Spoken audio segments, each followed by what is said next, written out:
बिस्मिल्लाहिर्रहमानिर्रहीम। हज का मौसम चल रहा है और दुनिया भर से लोग हज करने के लिए सऊदी अरब, मक्का और मदीना पहुंच रहे हैं। इसी तरीके से मुल्क हिंदुस्तान से भी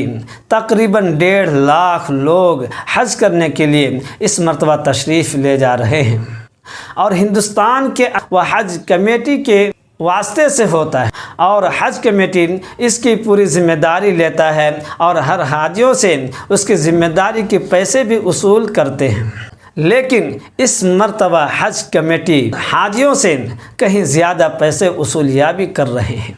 और तरह तरह के नाम पर हाजियों को लूट रहे हैं। इस महंगाई के ज़माने के अंदर एक हाजी को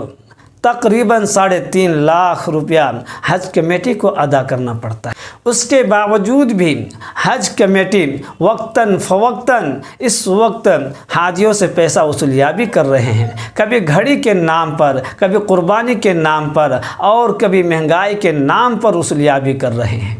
फ़िलहाल ही अभी हज कमेटी के सदर का बयान आया है कि हर हाजी को 10-10 हज़ार रुपया भी और जमा करना होगा, वरना तो हज पर नहीं जा सकेंगे। बतलाइए, जो हज करने वाले शख्स हैं कितनी मेहनत और मुशक्क़त के साथ पैसा जमा करते हैं, उसके बाद फिर हज के अंदर नाम आता है, इखलास नीयत के साथ हज करने के लिए जाता है, लेकिन हज कमेटी की तरफ से उनको परेशान किया जाता है। जबकि हज कमेटी को जो हज पर जाने वाले अफराद होते हैं वो 2-3 महीना पहले ही रकम हज कमेटी के सुपुर्द कर देते हैं।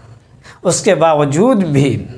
कभी महंगाई के नाम पर कि टिकट महंगा हो गया, 10,000 रुपया जमा कर दो, आपको एक घड़ी लेनी पड़ेगी, उसका 7,000 रुपया जमा कर दो। ज़रा आप सोचिए, जो लोग उम्रा करने के लिए जाते हैं तो वो उम्रा 1 लाख के अंदर आराम से कर लेता है,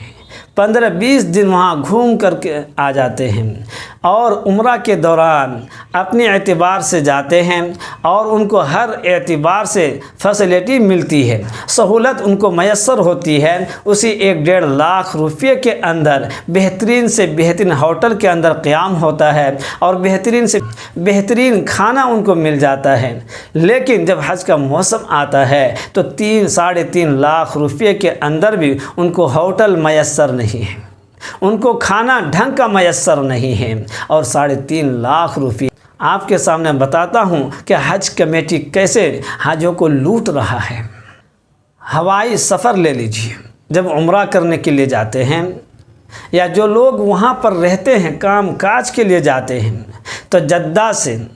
दिल्ली, बम्बई, कलकत्ता यानी पूरे हिंदुस्तान में से जहाँ से भी कोई फ़्लाइट या जहाज़ जद्दा के लिए रवाना होता है तो उनका जो किराया है, आने जाने के जो किराया है वो सिर्फ़ और सिर्फ 40 और 45 हज़ार के दरमियान है, 45 हज़ार से ज़ायद नहीं है। वह आज की डेट में है, आप गूगल पर सर्च करके देख सकते हैं कि जद्दा और हिंदुस्तान के बड़े बड़े शहर दिल्ली, बम्बई, कलकत्ता वगैरह से कितना किराया है, तो आपको पता चलेगा कि 40 से 45 हज़ार रुपया ही किराया है। लेकिन हज कमेटी ने एक हाजी से किराया के नाम पर 1 लाख तकरीबन वसूलियाबी की है। तो बतलाइए, तकरीबन 50,000 रुपया एक हाजियों से ज़्यादा वसूलियाबी की है। ये अभी की बात मैं कर रहा हूँ कि 40-45 हज़ार है। अगर हम 2-3 महीना पहले अगर हम टिकट बनाएंगे जहाज़ का तो और भी सस्ता टिकट हमें मिलेगा। लेकिन हज कमेटी वाले कह रहे हैं कि ईरान और अमेरिका की जंग की वजह से तेल महंगा हो गया है, इसलिए 10,000 रुपये और देना पड़ेगा।